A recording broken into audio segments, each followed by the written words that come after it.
नमस्कार साथियों, मैं डॉक्टर अमित रंजन एक बार फिर से आप सबका स्वागत करता हूं। व्याख्या की कड़ी को आगे बढ़ाते हुए हम लोग आज सूरदास की जो है भ्रमर गीतसार की कुछ अगली व्याख्याओं को देखेंगे। व्याख्या पर मैं यहाँ पर इसलिए भी बहुत ज़्यादा जोर दे रहा हूँ कि मेरा अपना व्यक्तिगत अनुभव यह है कि व्याख्या अगर आप अच्छे से लिखते हैं परीक्षाओं में, प्रतियोगिता परीक्षाओं में, तो आपको अधिक अंक आने की संभावना रहती है।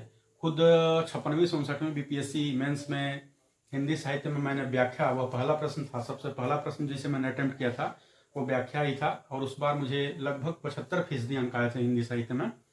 और 60वीं से 62वीं में मैंने एक भूल यह कर दी कि व्याख्या मैंने सोचा था कि सबसे अंत में करूंगा, और मैं सही से कर नहीं पाया।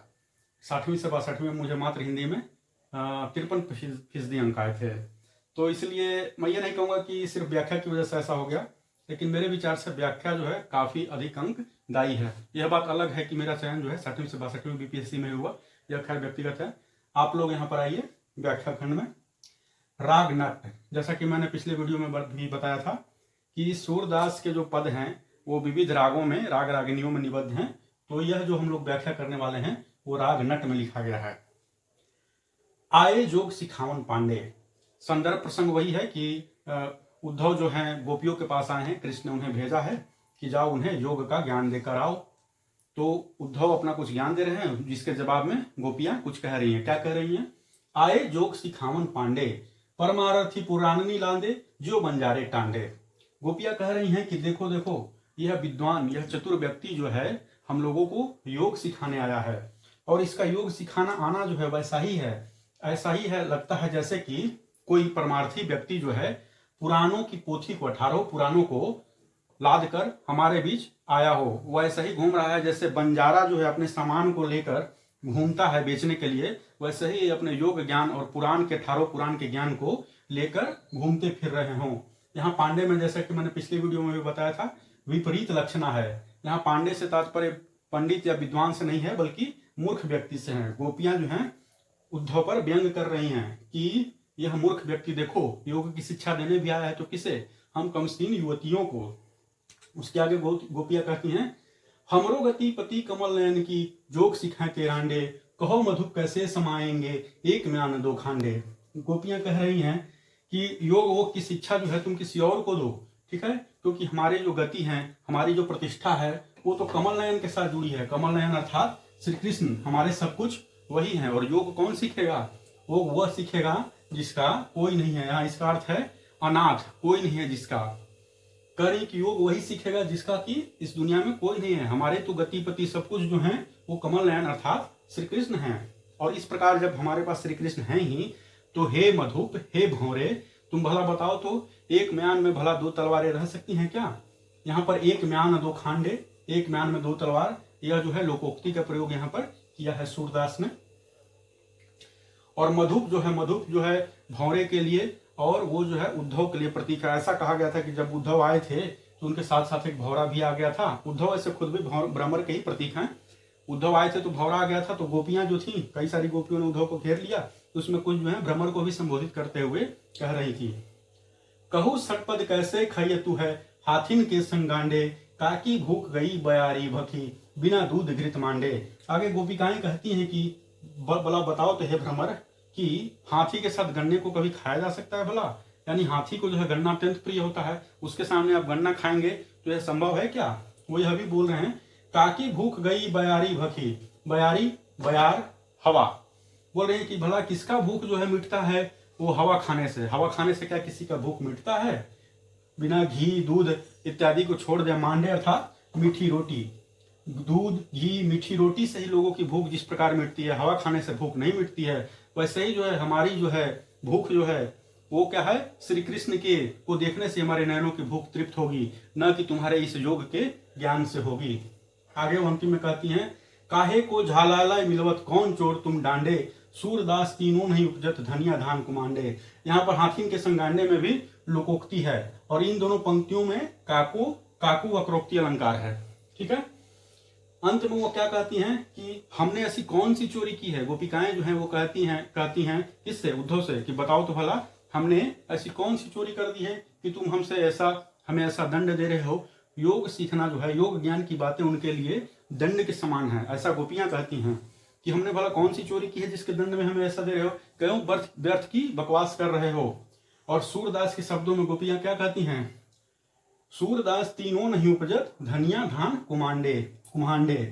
ठीक है, सूरदास के शब्दों में गोपियां कह रही हैं कि तीनों एक साथ नहीं उपजते हैं। कौन कौन, धनिया धान और कुम्हांड, यानी कि वो जो कद्दू होता है वो एक साथ नहीं उपजता है। धनिया जहाँ ठंडा ऋतु ठंडे के समय में होता है, शरद ऋतु में, धान वर्षा ऋतु में, कुम्हांडे यानी ये जो है कोहड़ा जो होता है वो गर्मी के ऋतु में होता है। तीनों अलग अलग ऋतुओं में होती है, यहाँ भी लोकोक्ति है। तो जिस प्रकार तीनों का साथ नहीं हो सकता है, उसी प्रकार योग और हम गोपियों का साथ नहीं हो सकता है। इसका स्क्रीनशॉट ले लीजिए।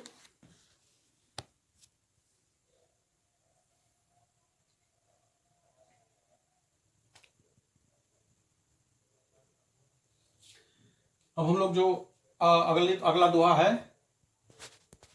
अगला दोहा देखेंगे। अगला जो है पद हम लोग देखेंगे। अगला पद जो है वो राग सारंग में लिखा हुआ है। इसमें गोपियां कहती हैं, हम तो नंद घोष की वासी। इसमें जो गोपियां हैं उनको अपने ब्रज क्षेत्र के होने का गर्व है। ठीक है, कृष्ण की पुरानी यादों को लेकर वो गर्वान्वित महसूस करती हैं। गोपियां कहती हैं, हम तो नंद घोष की वासी, नाम गोपाल जाति कुल गोप ही, गोप गोपाल उपासी। ठीक है, गोपियां उद्धव से कह रही हैं कि हम लोग तो हैं जो इस ब्रज क्षेत्र की वासी हैं। ठीक है, और हमारा नाम क्या है, गोपाल है, यानी गायों को पालने वाली हम हैं। और हमारी जाति जो है, कुल है, वह भी गोप है, यानी ग्वालिन हैं हम सब। ठीक है, और हम लोग क्या हैं, गोप गोपाल उपासनी, यानी श्री कृष्ण के ही उपासक हैं हम लोग। ठीक है, गोप गोप गोपाल, यहाँ ग वर्ण की आवृत्ति से यहाँ पर अनुप्रास अलंकार है। ठीक है, गिरिवरधारी, कौन से श्री कृष्ण के उपासक हैं हम लोग, गिरिवरधारी गोधनचारी वृंदावन अभिलाषी। हम लोग उस श्री कृष्ण की उपासिका हैं जो कि हमें मुसीबत में देखकर हमारे लिए पर्वत, गोवर्धन पर्वत को उठा लेता है। एक मिथक है, जैसा कि हम सभी जानते हैं कि इंद्र से श्री कृष्ण का युद्ध हुआ था और इंद्र जो है श्री कृष्ण से क्रुद्ध हो गए थे। उन्होंने काफी वर्षा कर दिया और उनको ब्रज क्षेत्र को डुबाने के लिए, तो ब्रज को बचाने के लिए श्री कृष्ण ने अपनी कानी उंगली पर गोवर्धन पर्वत को उठा लिया। उसी का संदर्भ देते हुए गोपियां कह रही हैं कि हम उस श्री कृष्ण की उपासिका हैं जो कि हमारे लिए गोवर्धन पहाड़ को उठा लेता है। ठीक है, जो गोधनचारी हमारे लिए जो है वो गायों को चराने के लिए जाता है, और जो वृंदावन का अभिलाषी है, यानी जो वृंदावन से प्रेम करता है। ठीक है, आगे गोपियां कहती हैं, राजा नंद जसोदा रानी जलधि नदी जमुनासी।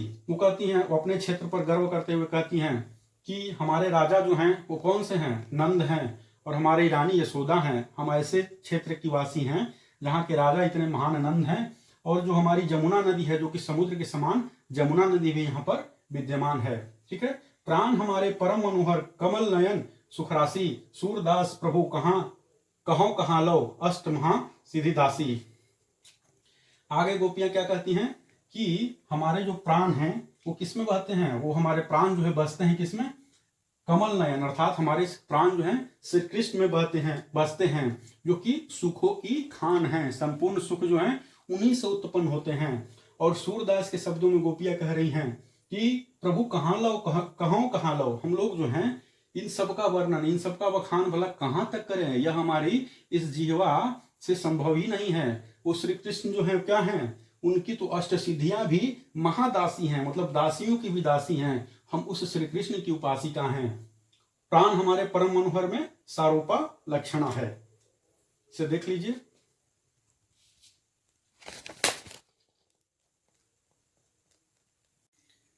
अगला पद जिसकी हम लोग व्याख्या देखेंगे वो है, उसको मैं पढ़ के सुना देता हूँ। ये थोड़ा सा लिखने में सही क्लियर आया नहीं है। वो राग धनाश्री में लिखा गया है। पूरा का पूरा पद कुछ इस प्रकार से है, तेरो बुरो न कोऊ माने, रस की बात मधुप नीरस सुनु, रसित होत सो जाने, दादुर बसाए निकट कमलन के, जन्म न रस पहचाने, अली अनुराग उड़न मन बांध्यो, कहे सुनत नहीं काने, सरिता चले मिलन सागर को, कुल मूल द्रुम्भाने, कायर बकाय लोह तय भांजे, लड़े जो सूर बखाने। यह पूरा का पूरा पद है और इसकी व्याख्या जो है वो मैं आपको करने वाला हूं। तेरो बुरो न को माने। ठीक है, गोपियां जो है उद्धव से कह रही हैं कि हे उद्धव, तुम्हारी बातों का भला हम लोग क्यों बुरा माने, क्यों, क्योंकि रस की बात मधुप नीरस सुनूं, रसिक होत सो जाने। ठीक है, जो रस है, प्रेम तत्व है, उसकी बात को कौन जानता है? वही जान सकता है जो रसिक होता है, जो रस मर्मज्ञ होता है, वही रस की बात को जान सकता है।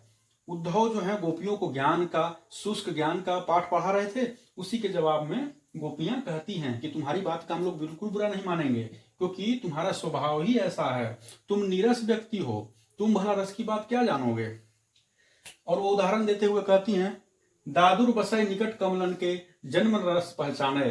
और वो उदाहरण देते हुए कहती है कि ठीक वैसे ही तुम्हारी प्रवृत्ति है, जैसे दादुर अर्थात मेढक जो होता है वो कमल के पास आजीवन जिसका जीवन जो है कमल के पास गुजर जाता है, लेकिन वो कमल के रस को नहीं पहचान पाता है। लेकिन उस कमल से हजारों किलोमीटर दूर अली अनुराग उड़न मन बांझो कहे सुनत नहीं भांजे माँ कान है। उस कमल से हजारों किलोमीटर दूर, सैकड़ों किलोमीटर दूर जो है जंगल में रहने वाला जो भंवरा है, वो उस कमल के प्रेम में खींचा हुआ चला आता है उस कमल के पास। और क्या है, कहे सुनत नहीं कान है। वो जो है किसी लोक लाज, किसी लोक मर्यादा की परवाह वो भ्रमर नहीं करता है। सरिता चले मिलन सागर को कुल मूल द्रुम्भाने। और आगे वो अपनी बात को और स्पष्ट करते हुए एक उदाहरण से कहती हैं कि सरिता अर्थात जो नदी है वो अपने किनारों के वृक्षों को तोड़ते हुए सागर से मिलने के लिए चली जाती है। यानी कि उसका जो प्रेम है वो किससे है? सागर से है, ना कि अपने किनारे के वृक्षों से। इसलिए वो उनकी परवाह न करते हुए, सबको तोड़ते हुए अपने प्रियतम सागर से मिलने के लिए चली जाती हैं। और अंत में वो कहती हैं, कायर बकय लोथे बांझे लड़े जो सूर बखाना। सूरदास के शब्दों में गोपियां कहती हैं कि कायर ही होता है जो बकवास करता है, और जो लोहा देखकर, तलवार देखकर क्या हो जाता है? भयभीत हो जाता है और भाग जाता है। लड़े जो सूर बखाना है, और जो सूरवीर होता है वो क्या करता है? वो युद्ध में लड़ता है। इसमें जो विशेष है हमने व्याख्या देख ली। इसमें विशेष क्या है? शुरू से अंत तक व्यंग है। गोपियां जो हैं वो उनका मजाक, उद्धव का मजाक उड़ा रही हैं, उद्धव पर व्यंग कर रही हैं। तीसरी, चौथी और पांचवी पंक्ति में तुल्योगिता अलंकार है, तुल्योगिता अलंकार है। यहां पर देखिए सूर शब्द है, अंतिम पंक्ति में सूर शब्द है। सूर शब्द में श्लेष अलंकार है। अलंकारों को समझने के लिए भी मैंने एक वीडियो बनाया है, आप लोग वो उसका लिंक मैं उसका इस वीडियो के डिस्क्रिप्शन में दे दूंगा, आप लोग चाहे तो उसे देख सकते हैं। सूर में श्लेष अलंकार कैसे है? सूर का यहाँ पर दो अर्थ है। श्लेष अलंकार हम लोग जानते हैं कि जिसमें एक शब्द का एक बार प्रयोग हो लेकिन अर्थ में उसकी भिन्नता हो। एक तो सूर से सूरदास और दूसरा सूर से योद्धा, बलवान। ठीक है। चौथी और पांचवी जो पंक्ति है, चौथी और पांचवी पंक्ति में प्रेम भक्ति, प्रेम लक्षणा भक्ति का लक्षण यहाँ पर दिखलाई देता है। कैसे? प्रेम लक्षणा भक्ति में क्या है कि इसमें जो है इस प्रकार की भक्ति में लोकलाज की परवाह नहीं की जाती है। यहाँ पर भी देखिए अली जो है, भंवरा जो है वो लोकलाज की परवाह नहीं करता है, नदी जो है वो भी लोकलाज की परवाह नहीं करती है। तो इसको आप लोग देख लीजिए, हालांकि बहुत क्लियर दिख नहीं रहा है।